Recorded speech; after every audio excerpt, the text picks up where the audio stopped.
Hello, everybody, and welcome back to Think Local First Radio here on Santa Cruz Voice. You want to talk over there? I can see you're anxious. Well, the thing of it is it's like you come off of the fifth dimension Noon balloon music, and we come into this thing. Why? It's a culture shock. Well, it's kind of it's library music, but it's got that kind of Dick Dale vibe to it. No, and I think that was a request, right? Something in the Dick Dale mode. Yes, and it's surf. And I want to show that I'm not just all 60s here. Not like your playlist versus my playlist. Yeah, as you refer to it as old man music. Old man music, yeah. Think Local First Radio here on Santa Cruz Voice. Again, this is Susan O'Connor Frazier, and my co-host, who's getting ready to close the window because I think they're doing some jackhammering outside. Perfect timing. Perfect timing. And lunch. And my co-host, Tam O'Connor Frazier. Yes, we were kind of a couple, as they say. Tam and Sue, or Tim and Sue. Well, Tam and Sue. Yeah, you don't want to confuse people anymore. And our guest who came in early today is Daniel Jadek from New Way Growers. And first, before we get started, or as we get started, I want to know your backstory. What's your journey to this particular point in time in your life, Daniel? I like to have fun. You like to have fun. That is my priority. Uh-huh. And that doesn't mean that it's all play. I have fun doing what I like to do in business or whatever activities, even some hobbies that I've done over the years. So what was your background as far as business? You've had some really successful ventures in your past, so tell me about those. And maybe move a little closer to the microphone there. Well, I could start with the most recent, and then we work our way back in time, and then you tell me when to stop. Okay. Okay, how's that? When we get to you started walking at. So tell me. Okay. It's a good one. So let's see. I recently did retire because I sold 2 businesses, and I was doing marketing for 18 years for a very interesting, very simple, but very interesting industry. It was the off-airport parking industry nationwide. And back in 2001, when the internet was new and Google was not in existence yet, businesses were looking for a way to get online. And for that industry, I was the way, or one of the ways, to be fair. So I created this marketing program for them, and I ran it for 18, 19 years. And it was very rewarding, very happily retired. Mm-hmm. But then COVID came, and like a lot of people, COVID affected business, and it affected the airport parking business because they parked the airport. They parked the airplanes. Uh-huh. And once they parked the airplanes, that was kind of that was the end of airport parking for a few, 9 or 10 months. Everything, yeah. I mean, it was a long time. Right. So my advertisers, they weren't able to continue to support me in the style in which I was accustomed. And so after a year and a half of trying to resurrect it, I just realized that it wasn't going to happen for me. They're not out of business. Mm-hmm. Some of them, I'm sure, are, but the industry is still there. Don't park on the airport. Look for off-airport parking and save a ton of money. You get better service. Okay, that's for them. That was your pitch, huh? Mm-hmm. Yeah. Concurrently, I was running I had a rental property. And so that, takes a little bit of time. That was my real estate investment. Mm-hmm. So it wasn't so much of a business. But I sold that too when COVID hit. And all the fires. My property was up in the mountains, and I just saw the future of it. How much property was that? 4.5 acres and a 4-bedroom house up on Old San Jose Road. Wow. It was nice. Yeah, sounds nice. Mm-hmm. So how long have you been here in Santa Cruz? Well, I moved here from San Diego in 1979. Now, you're going to think that I grew up in San Diego, but I didn't. Well, from my accent, you can tell that I'm not from around here. No, I couldn't. Where are you from? I'm from New York City. Oh, okay. Yeah. New York City. Oh, the paste picante sauce. Yeah. Get the rope. I got it. So, yeah, I grew up there and moved here in 1976. To San Diego, and then you came here in '79. Well, actually, I lived in Oakland for a while, Oh, okay. close to Berkeley, and then I went to San Diego. Oh, okay. And I stayed there for 2.5 years. Had a great time before it got too crowded. Yeah. And then I just decided to take a trip up the coast, which I had never done. So I went all the way up to the top of Washington and all the way back down again by various modes of transport. I was 20-something, Yeah. I had a backpack, Oh, pair of roller skates, and I just went wherever I wanted to go. wow. When I was coming back, I stopped at Santa Cruz. And in Santa Cruz in 1978 was different. Mm-hmm. Oh, man, we had the Hare Krishna people parading up and down the mall. The Pacific Garden Mall, which Yeah. there's a lot of people today don't even know about that. I know. Yes, it We was had Don special. McCaslin and Warmth every afternoon playing in front of the Cooper House. The Cooper House. Beers were like $2. It was really nice. I mean, when I found this place, I thought, oh, no, this can't even really exist. Pinch me. Yes, So I fell in love with it. And then when I went to Capitola, that sealed the deal. right. Clubs down there were fun, and music every night, and the beach was beautiful. Yeah. Yeah. Well, we live in a beautiful place. We pay for it, but we live in a beautiful place here in Santa Cruz County. Yeah. Yeah, and are you in Aptos now? Is that where you're home? I'm in SoCal. SoCal. Yeah, near the high school. It's where our son. Hilltop neighborhood. Our son went to SoCal High. He's a graduate of that high school. So let's tell me, what are the New Way Growers? Because you have a website that says newwaygrowers.org. Tell me about that. Well, that was an evolution of an idea. Okay. The idea came from the kind of a journey that I was on when I broke my wrist. And that was 3 years ago. It was a bad experience. Tell me about it. Yeah, you too. I know. That's why I have a great deal of empathy for you. Yeah. Now, you seem to be very active given that you have a broken arm. But the broken wrist just put me out of commission. All I could really handle to do on a day-to-day basis was sit and watch YouTube videos. Yeah. And oh boy, did I learn a lot. Yeah. Was it your good wrist or your not so good wrist? Yeah. You're right-handed? Yeah. Let's see that compounds things. Are you going to ask me how I broke it? Sure. How'd you break it? Hopefully it was a more interesting story than my It was. breaking. It was. Before that day, I had been riding my dirt bikes for about 15 years. I started when I was about 55, 56. Never had a major problem. I mean, I've dropped it a few times. I fell off sideways a few times. Never crashed into anything. I was a pretty good rider. But that one day, I was on my warm-up ride out at Hollister Hills. And I was just, warming up by standing up, sitting down, standing up, sitting down. And Is this I'm trying to get the picture because I'm a visual person. Is this a motorized dirt bike or is this just a bicycle? Yeah. No. It's a motorized. Motorized, Yamaha. Okay. Yeah.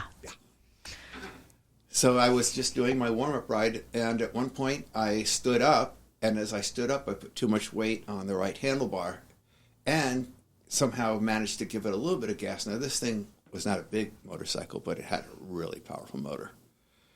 And before I knew it, the fence to my right was lifting me up into the air, and then there was a fall down to the ground when the post broke. Oh, jeez. And I broke my wrist because I came at this wire fence at an angle.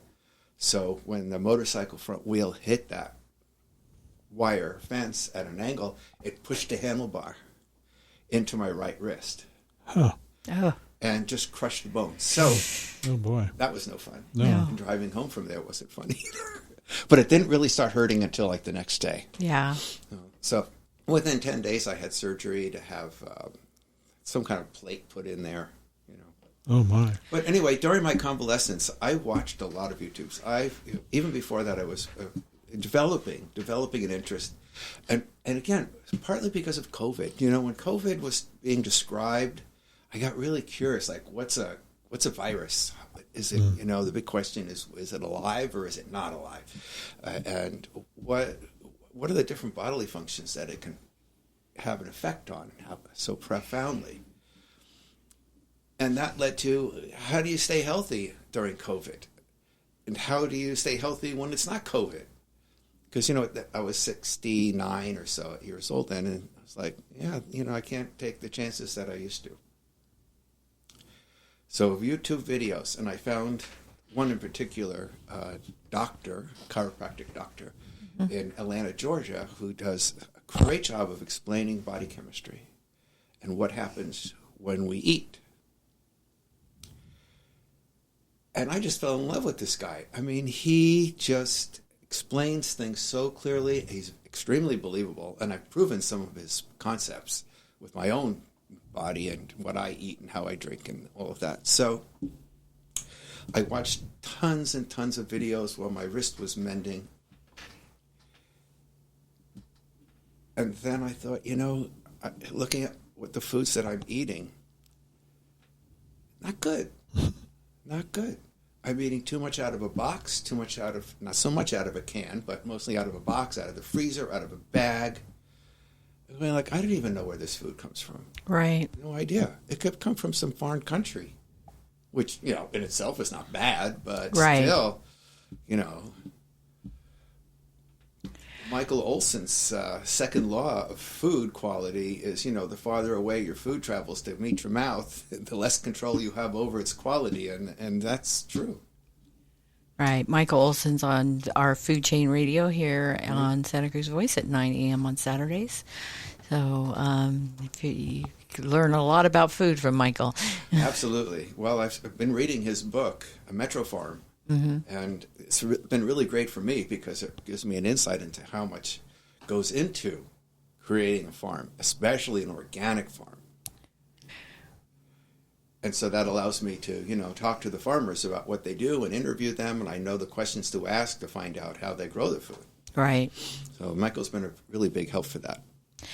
So tell me, we've got only a minute to go to break, so maybe we should pick up after our break, and so you can tell me a little bit more about New Way Growers and tell me a little bit more about the, one of the things you had said is that cities are growing, and that's kind of a theme. So we'll talk a little bit more about that after the break. So let's go ahead and do that. This is Susan O'Connor-Fraser here with Tam O'Connor-Fraser. Yes. I got my name. Tam O'Connor-Fraser here on Think Local First Radio on Santa Cruz Voice. And we're going to take some messages from our sponsors, and we will be right back. Saints and sinners are invited to get a free faith lift at this Saturday's Santa Cruz Bible Challenge with author, lecturer, and Bible Q&A radio host Steve Gregg. During this evening of non-denominational Bible fellowship, one and all will be invited to ask their most challenging questions about the Bible and faith. Steve Gregg will respond with your answer. Enjoy the fellowship and the free faith lift, Saturday 7 and 9 p.m. at the VFW Hall on 7th Avenue. Details at thenarrowpath.com/announcements. See you there. Hi, folks. How many of you out there love to garden? Wouldn't it be nice to grow some of your own food? Or maybe a flower garden would brighten your day. Well, now you can have the pleasures of gardening without all that effort. You don't need a tractor. You don't need a rototiller. All you need is the Knox Garden Box, a heavily constructed, portable, elevated garden on legs that can virtually change the way you've gardened in the past. The Knox Garden Box can be set up anywhere. Yes, you can place it right on concrete. For those with bad backs, you've got critters and gophers, no space, or maybe no dirt. With the Knox Garden Box, the therapy of garden is now the prescription for good mental health. The way to find your fabulous Knox Garden Box is by logging on to knoxgardenbox.com. That's KNOX, gardenbox.com. Or by calling 831-461-9430. The votes are in. Chef Ben here from Back Nine Grill and Bar at the Easy Off Past Tempo exit. We are so proud of our food and our service and your votes. Back Nine has been voted Santa Cruz County's best burger and best happy hour in the good times. You've heard me talking about our house ground burgers. It's time for you to come and try one so you can taste the juicy difference. And what makes our happy hour the best? You have to come and experience it yourself. See you at the 9.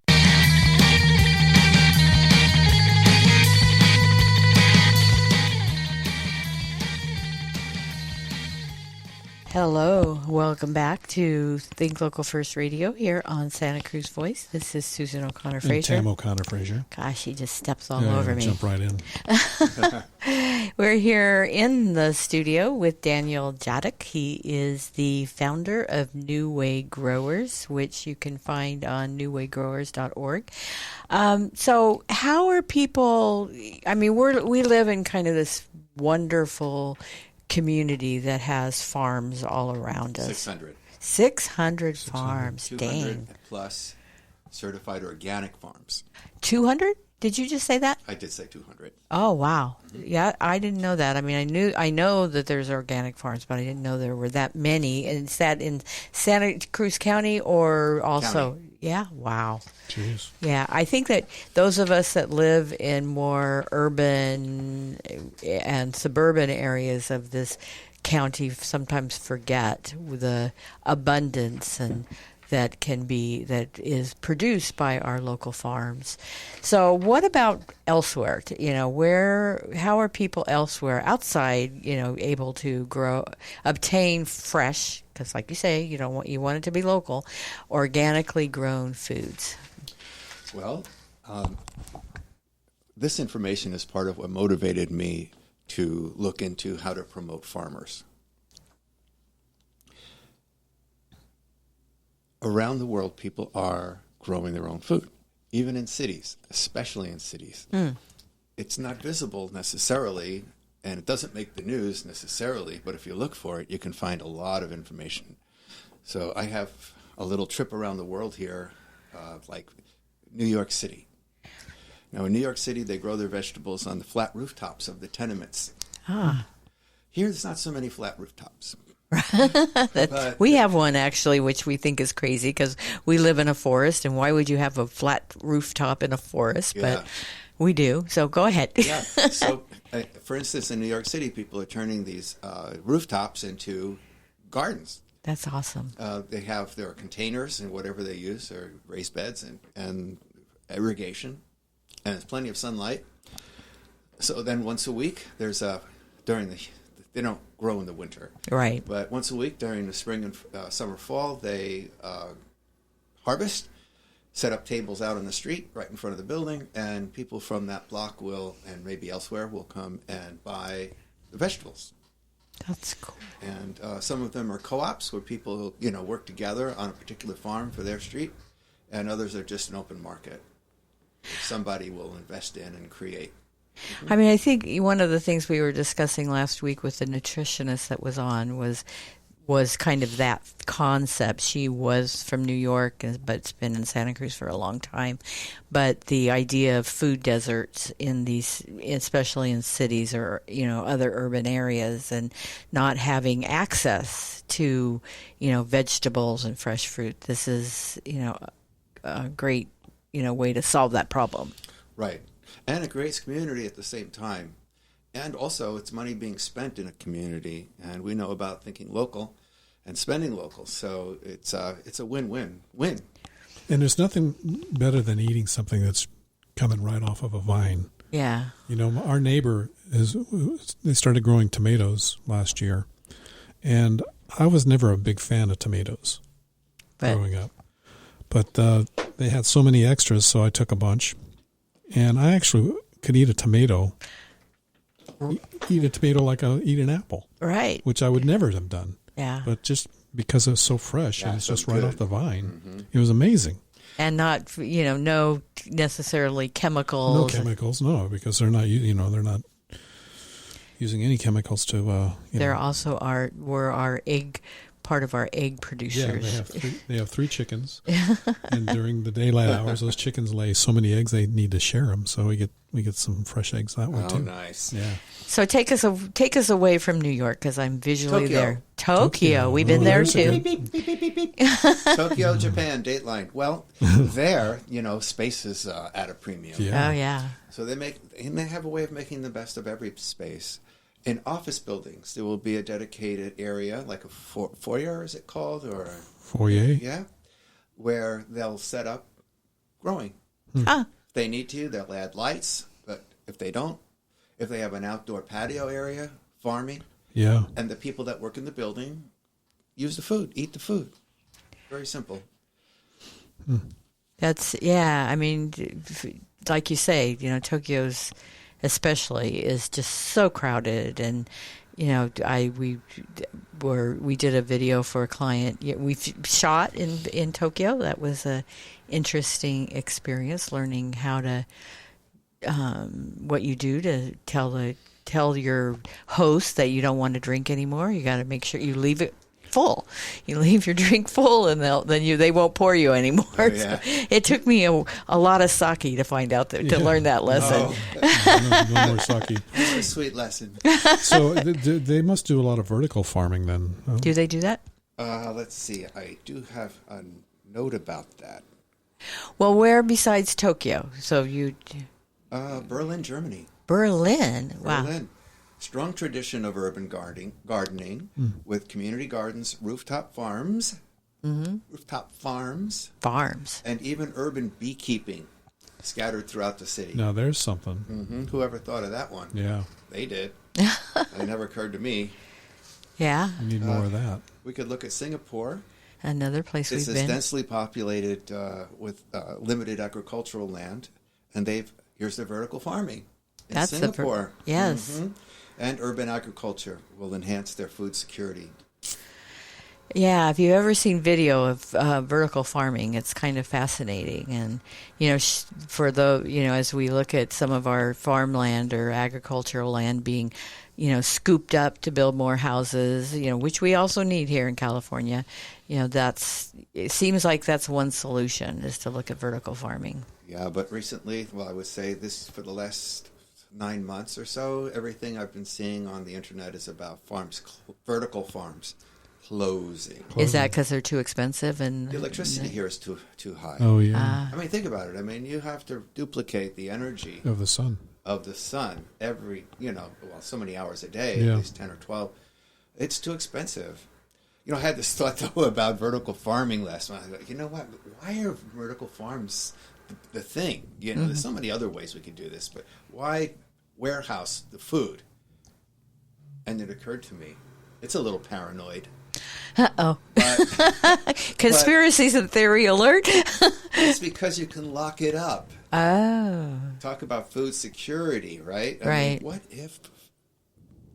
there's a lot of preppers out there, and they believe that something is going to hit the fan eventually, right? Yep.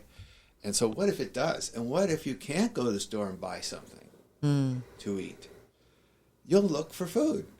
And if it's locked up, you don't get it. Right. So anyway, just a weird thought. Yeah, it's worthy. No, it's worthy of thinking about. So you say, so the whole urban farming is on the rise, the idea that it's increasing? Oh, yeah. Definitely. And, if you wanted to look into it yourself, you can just go to YouTube. And there's so much on there. Yeah. There's so much about how organic farming got started here in California, and different home growers and their ways of dealing with their particular environment and how they grow in their environment. There's some really interesting men and women out there that are sharing their knowledge of permaculture, I guess is what it's called. Permaculture is growing food without damaging the land. As a matter of fact, it's growing food by nourishing the land. Now, is permaculture and sustainable farming the same Yes. thing? Okay, because the sustainable farming thing I've heard about. Yep. So how you mentioned that during COVID you did all this research and then you learned that you were eating too many things out of a box. So tell me about how your diet evolved as a result of all this research you did and having too much time on your hand. Yes. I thought it just occurred to me that probably that we live in an agricultural county. It just occurred to me that if I looked for food that was grown here, rather than taking a chance on where it might have been grown somewhere else, I'd probably be better off. And I knew about farmers markets. I never went to the farmers market, not in a long time. So I paid a visit. The first farmers market I went to was in Watsonville. Mm-hmm. And I went down there and I saw food. It looked different. And I started talking to the people that were selling the food and got acquainted with them and found out that, wow, these people, now that I've been doing this for a year and a half. Now that I've gotten to this point, I realized that, and again, the preppers, right? Not all of our preppers have left for the hills. When I look at our local organic farmers, I think they are preppers. They are the preppers who stayed here, who didn't run away. And they're here to help us go through the transition that agriculture is going to be, faced with and going through over the next 10 or 15 years. What is that transition? Its transition is to, it's like everything else. There's going to be a good part of it and there's going to be a bad part of it. The good part of it is that more people will grow their own food. Uh-huh. And more real organic food will be made available to people like they're doing in the cities. The other side of it is more and more people will continue eating junk food. Never in the history of the world has there been so little starvation, but so much sickness attributable to diet. Right. Yeah. And nobody thinks about it every day because, you're used to eating what you eat. But anyway, it stopped me cold. So how did your diet change? Oh, fresh foods now. And I cook. I love my stove. I never thought, I love my motorcycles. I love my car, my truck. Would this be gas or electric? It's electric now. Oh, yeah. I've had electric stove for 20 years. I would never go back to gas. Really? Interesting. Oh, electric stove. Do you want to talk about electric stoves? They're wonderful. It's cooked by number. You put it on the same number you put on last time. That's a very good point. It's very consistent. Yeah, it took a while. We went from electric, we decided to put gas in, and it was a little challenging at first. But I'm starting to figure it out. So you're eating a lot more fresh foods. Absolutely. Uh-huh. And are you going to more farmers markets? Yeah, downtown and Aptos. Which I think we should do. Okay. We should probably start thinking about that. Eat local first. Yeah. Yeah. I mean, we shop local when we go down to Scotts Valley Market, but we also spend time at Safeway. So... Well, Safeway was my entree. For years, I would not give in. My wife said, why don't you buy organic food? Why are you buying this? Mm-hmm. And no, what's the difference? My parents lived to the 80, 90 years old. My mother made it to 92. My dad to 86. And they ate out of, whatever was available. Right. Swanson TV dinners. Yeah. Well, yeah, there was that in the 70s. There was, yeah. I had my fair share of those. Well, you know what? Now we have lots of varieties of TV dinners. Right, many more. There's a whole row of bank of freezers at Safeway, for instance, that's all TV dinners. I mean, they have different kind of boxes. Yes. And they're different kinds of recipes, not just, chopped meat and potato and maybe a couple green beans. I mean, they're nicer dishes, but they're still TV dinners. Right. Yeah, manufactured food. Yeah, I was just actually commenting on the amount of frozen pizzas there are. Uh-huh. It's just ridiculous. I don't know how they stay in business. frankly. with so much variety. Yeah. I mean, it's just Well, it probably costs a dime to make a pizza, and they sell it for $3. You don't have to sell too many of them. Yeah. $3. Probably more like $6 or something like well, oh, you really splurge. that. We don't eat frozen pizza, but No. but I don't know. I But wouldn't generally, even know what they cost. Unfortunately, the pizzas that we do order generally run in the $50 range. That is true. What? $50? Well, the thing is that Caviar pizza? you start with everything you large put on it. pizza with cheese and sauce, and then you start adding stuff. Oh, I It's see the ads. what's going Yeah. on. Yeah. Okay. So by the time you get to all the different ingredients you want, it's $45.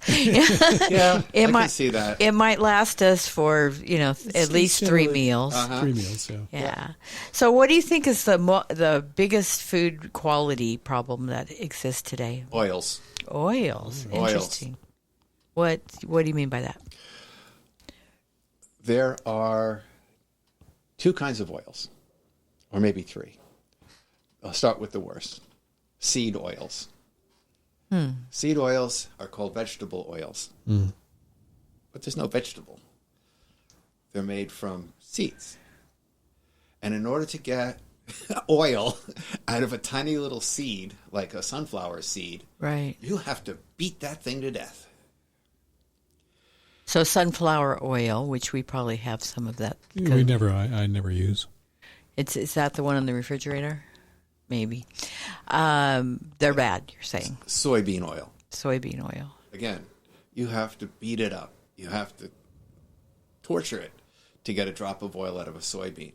And they do. And they use solvents and pressure, cold press, or sometimes there's other, there's steam. There's all different ways I can deal with it. But probably the most 2 menacing things about not good oils is how they're processed and bleached and deodorized, and also the fact that they have to use a solvent, hexane, to get the oil out of, and then they have to get rid of the hexane because the hexane gets into the oil, and they don't get rid of it all. And even the government says it's okay if you leave a little bit in there; it's not going to hurt anything. Yeah. And a good oil? So, tell us the good oil. Coconut, Coconut. We have some of that. and also olive. Of course, everyone yeah. loves olive oil. Right. See, it doesn't come from the seed; it comes from the pulp of the olive. Oh, okay. So, Avocado. the best. Yeah. If you're cooking, now I don't fry foods, but if you need to fry foods, avocado has a 500-degree flash point or whatever they call it, smoke point. Right. Yeah. Yeah, flash point means it's on fire. So no, it would probably be closer to 700. Yeah, we use avocado for the things that we need high heat on, and then and use usually the avocado spray, oil spray, and then a lot of olive oil. Olive oil, yeah. Yeah, not that we really fry stuff because we use an air fryer. But typically they'll want you to spray it or brush it. Yeah. with And some I'm telling you, the Ninja air fryer was probably one of the best investments we ever made. Love it. Yeah, we It was- have a Ninja Foodie. Yeah. So what you Foodie. have is the air fryer, but you also have the pressure cooker. Yeah. And Yes. make some great split pea soup. Yeah, in like 6 minutes or something like that. Crazy. Beautiful. So, So what's the problem with the bad oils, right? Yeah. The seed oils, which are called vegetable oils. I mean, when I go to the supermarket, I look in people's carts. I do. do you lecture them? No. Oh, no. I would never confront anyone about their dietary choices. Never. I learned my lesson. I'm going to do that next time I go. Just It's I find it really interesting what people buy. Sure. Look at the cart and then look at the person Ah. and ask yourself, would I like to have that body to walk around in? Well, we're coming up on our break. We're going to leave the whole maybe body it on shaming thing off for now. We're coming up on our break for Think Local First here. So when we come back, we will learn a little bit more of what Daniel's doing in the organic farms, how he's partnering with farmers locally and hoping to get their message out. So stay tuned. Don't go away. This is Think Local First Radio on Santa Cruz Voice.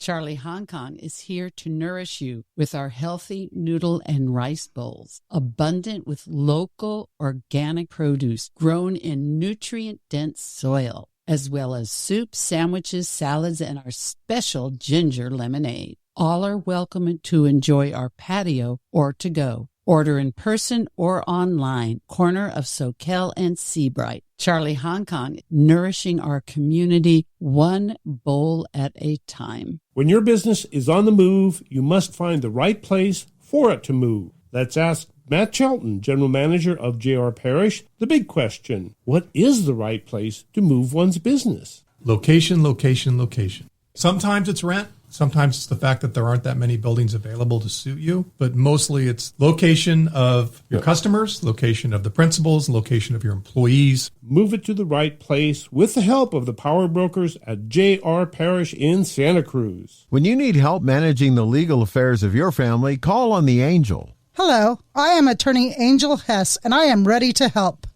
Whether you need a prenuptial agreement or divorce settlement, need child or spousal support, or are facing custody issues or visitation rights, I will help you. I have more than 7 years' experience as a family law attorney. When you need help, call on the Angel. Attorney Angel L. Hess at SantaCruzLegal.net. For ag and industrial real estate, call Chuck Allen. Chuck Allen is a lifelong resident of the Pajaro Valley, a friend of everybody, and has closed so many real estate transactions, the Wall Street Journal and Keller Williams both list him as one of the nation's top producers. So for ag and industrial real estate, call the top realtor, Chuck Allen, at ChuckAllenProperties.com. ChuckAllenProperties.com. Hello and welcome back to Think Local First Radio here on Santa Cruz Voice. This is Susan O'Connor Fraser. And Tam O'Connor Fraser. I wasn't going to step on you that time. Yeah, you gotta wait for it. It's coming.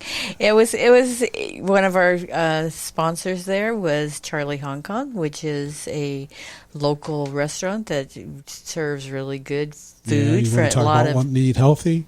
Yeah, that's the place to be. Yes. They use local organic food, I'm told. Yes, they do. Yeah. They shop local and support our local organic farmers. So, which is a great segue into what your main thing is. We talked about your diet. We talked about your background. We talked about broken wrists and all that fun stuff. But let's talk about New Way Growers and what you're doing today and hope to do with that. Thanks. Yeah. Well, that first trip to the Watsonville Farmers Market really set me out of the direction. So I went back a few weeks later with some like a flyer. That's what you call it, a flyer that explained that I wanted to organize the farmers and I wanted to help educate people about how to find good locally grown food. I went back to the farmers market and just spent more time talking to each of the farmers. It sounds kind of echoey. Yeah, you got to go closer. Oh, okay. So I spent more time talking to the farmers at length, and I found that they were really quite interested in what I might be able to do for them with my experience of, promoting your businesses. Marketing experience. Yeah, right. That's it. Well, I went back a third time, and this time I had my clipboard, and I took notes and got phone numbers and called them and told them that I would like to create a website and feature their farming. And I interviewed them and started making the website. Now, I had never actually made a website myself, so I got the help of UCSC. We had a couple of students up there who are in their Get Virtual program. Right. Very nice people. Helped me out, got me in the right direction. Of course, I had to learn a lot of it myself because, they're hand holders. They're not really workers. So if you are willing and you want to learn how to make a website, try them out. Get Virtual is a great group. And it's free. And they got me 1 year free subscription to Wix, which I thought was that's $300 I didn't have to spend. So in any case, over the next 3 or 4 months, I learned how to do the website and started putting the farmers on it. And then it evolved, and then I kept looking for instructional or educational videos. So we have a great video section. You wouldn't believe some of the stuff in there. There's a lot. You saw it. Yeah. Oh, man. I have touched pretty much on every aspect of good food and bad food. I think there's a lot of obviously, being in the video business, there's a lot of power in video. Yeah. And that's when I decided to put the videos of the farmers on the website so that they could become acquainted with the farmers and their farming methods and what they grow and when they grow and how their food is available. So when you say they can become familiar with all this, you're talking about the general public. Yes, the general eaters. And shoppers and, everything else. So, tell me about what you're hoping to develop here as far as the relationship between the general public and the local farmers. Well, in the larger sense, I would be very happy if one person a day would adopt a family farmer. I mean, we have our family mechanic, we have our family dentist, a family doctor, but nobody has a family farmer. Not in that way. Right. And so now by allowing people to preview and actually see a video of this farmer, this prepper who didn't run away, and learn how the farmer works, how they deal with the things like insect control and fertilization and soil preparation and all of that, irrigation. I mean, there are farmers out there that irrigate with drip line tubing. They don't have those sprinklers that go, 100 miles an hour and wet every car on the highway. They use drip lines. I mean, that's conservation. Right. I would be very happy if one person a day would go to the website. Well, maybe it would take 4 or 5 people to go to that website, get educated about what their options are, and then adopt a family farmer. And don't you, the thing is I compared it to, a family dentist or a family doctor. Don't you need multiple family farmers in order to really have your whole, diet taken care of? Sure. Yeah. Yeah, and we have them on there. We have conscious meats. We have fermented baked goods. We have goat, yogurt, and cheeses. And once a year, goat slaughter. So if you want to buy a goat, you can buy a goat. And what else? I mean, go on the site, take a look. We were fortunate enough. We were doing a video for either the Second Harvest Food Bank or San Benito Community Food Bank, and they when we were interviewing someone who made grass-fed, or raised grass-fed cattle and sold. For the most part, they would sell, in bulk, so you kind of had to buy either a quarter or a half a cow, which was more than that would last us like forever. But they gave us a couple of pounds of their organic meat, and it was so delicious. I don't think people realize how good that is. I almost felt bad because it was hamburger, and so what they would do with their excess that they had was essentially gave it to the food banks so that these people that normally maybe didn't have the opportunity to even buy that high quality meat were getting that in their grocery bag. It was crazy. And we learned last week that Gray Bears is doing an interesting thing with organic farmers. They actually have have a event where they different nonprofits can come in and get organic food there, like Second Harvest would do, and be able to take it and then give it have their food bank day at their church or their this particular person that we were talking to does a event in Live Oak where they bring in everybody can come and get food every first or second and fourth Saturday or something. I'm totally butchering this. You are totally. But anyway, I mean, there's a big need in our community. You wouldn't think it because for the most part, this community is so expensive to live, but there is a need to, feed people in our community. I mean, I think so much of the challenge is in terms of getting people to kind of like motivate themselves to changing their diet. And when that happens, and when you can affect that, how you transition that to your children, because that's where it's gonna, once it starts there, then it'll carry forward. Generational thing, yeah. Right. So what do we need going forward? Yes, tell me. 1 or 2 volunteers would be nice. I'm doing all this pretty much by myself. Oh. It would be nice to have someone who knew how to post to social media and follow up and create a bigger mailing list. We currently have 91 people on our mailing list that I've collected personally from going to meetings and talking to people.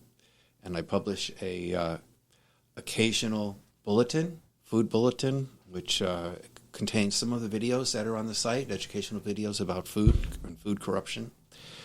And then also we have a newsletter that comes out now every 2 months that just talks about the progress that we're making as we go along. And I say we, but it's me. That's okay. Yeah, no. I mean, until the right people come along, I'm perfectly happy. I love doing this. Like I said, I just love having fun, and just whatever I do, it just always seems to be fun. Talking about yourself in the plural versus the third person. Yeah. Yes. So, how are we? No.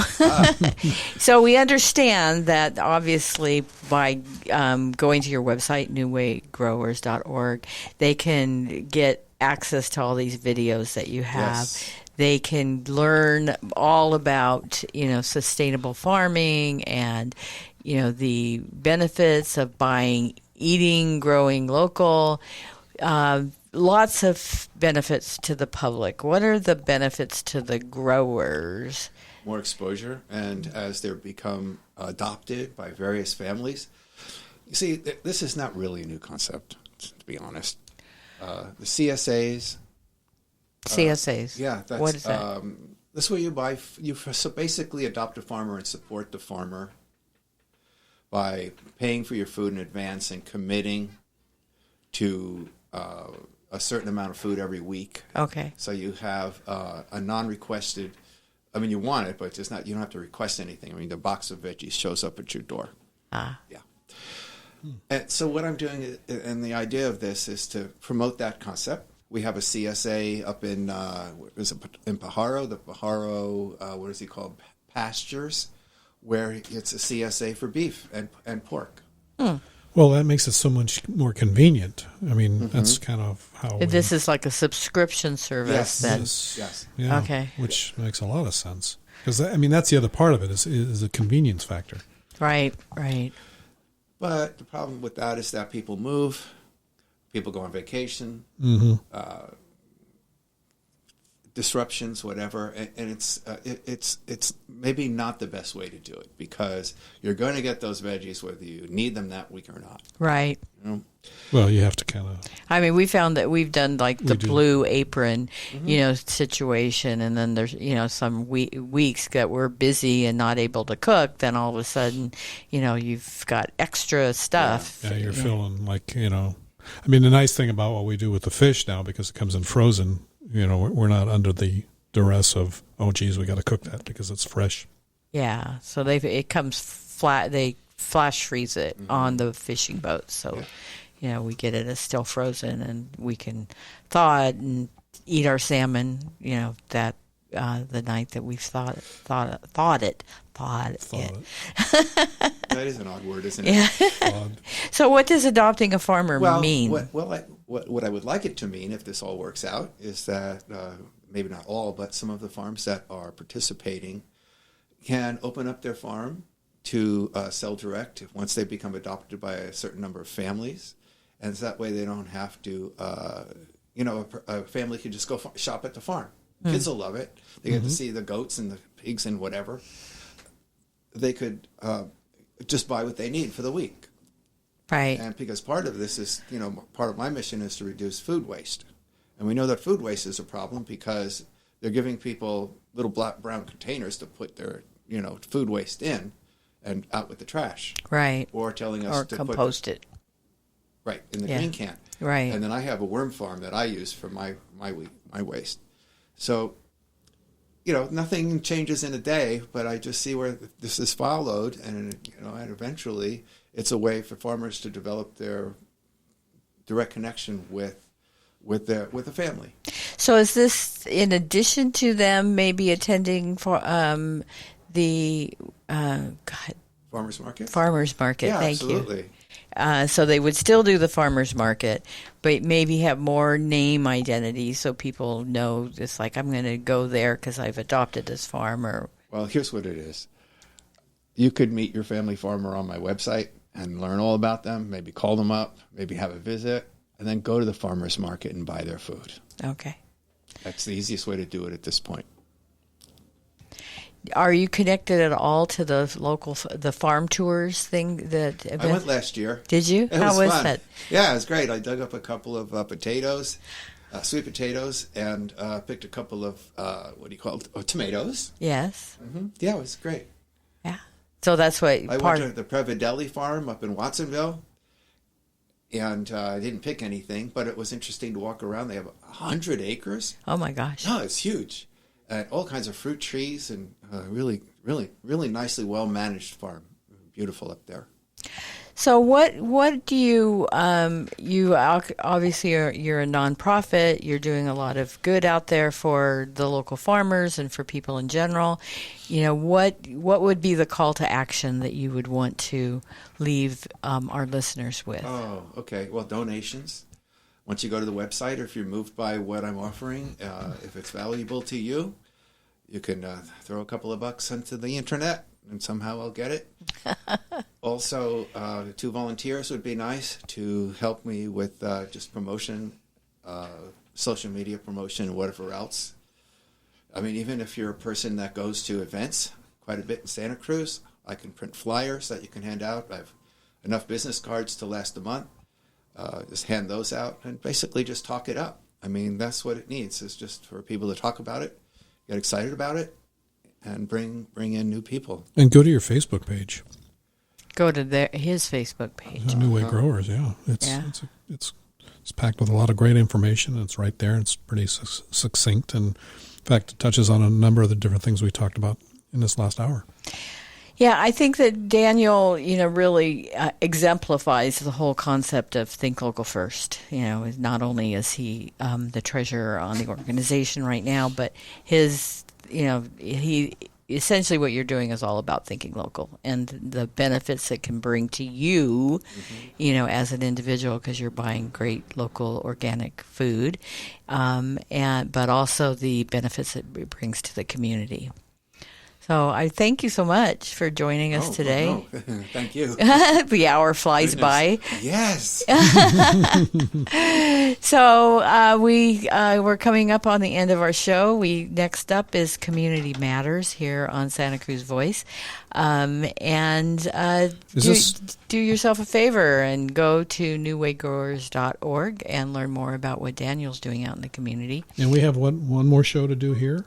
We have one more show to do in this studio, and then we're moving to our new studio at Community Television of Santa Cruz County. It's going to be... That's kind of exciting. Yeah, it's a beautiful facility right off downtown. Yeah, I'm looking at the photos here that they just posted up on the wall, and it's, And you can great place. Go there, and then we can walk over to Hindquarter and have our lunch one of our favorites. Afterwards. So, again, thank you for tuning in to Think Local First here on Santa Cruz Voice. And next week we're going to have B Natural Music as our guest during the 1 o'clock hour, and then hopefully. After Matthew Swinnerton recovers from the Nexties tonight, he will be our guest during the first hour on Eat, Drink, and Be Local. That'll be fun. Yeah, and we'll hear all about all the events that Matthew's involved in, including the Midtown events that happen every Friday. All right, summer. Let's go have some lunch. That sounds good to me. Thank you, Daniel. Well, thank you very much. All right. Stay tuned for Community Matters coming up.